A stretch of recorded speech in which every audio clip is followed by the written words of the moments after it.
മ്യാൻമറിലും തായ്ലൻഡിലും ഉണ്ടായ ശക്തമായ ഭൂചലനത്തിൽ മരണം 150 കടന്നു. 800ഓളം പേർക്ക് പരിക്ക്. കെട്ടിടങ്ങൾ തകർന്നു വീണ് കാണാതായവരുടെ എണ്ണവും കൂടുന്നു. ഇന്ത്യ 15 ടൺ ദുരിതാശ്വാസ വസ്തുക്കൾ മ്യാൻമറിലേക്ക് അയച്ചു.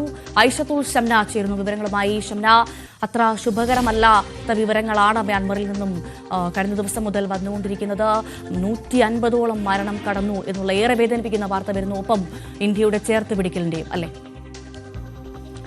തീർച്ചയായും ഭവ്യ, ഇപ്പോൾ 150-ലധികം മരണങ്ങളാണ് ഇതുവരെ റിപ്പോർട്ട് ചെയ്തത്. മരണസംഖ്യ ഇനിയും കൂടും.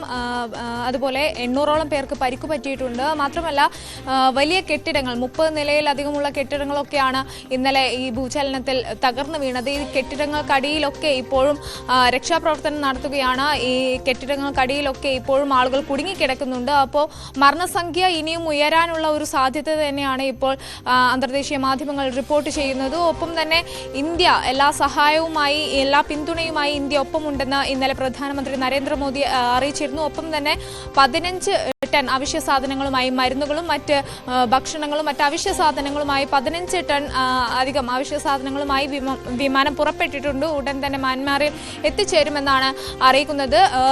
അതുപോലെ ചൈനയും മ്യാൻമാറിനെയും തായ്ലൻഡിനെയും ഒക്കെ സഹായിക്കാനുള്ള ഒരു സന്നദ്ധത അറിയിച്ചിട്ടുണ്ട്. എന്തായാലും ലോകരാജ്യങ്ങളിൽ നിന്ന് സഹായ അഭ്യർത്ഥന മ്യാൻമാർ അഭ്യർത്ഥിച്ചിട്ടുണ്ട്.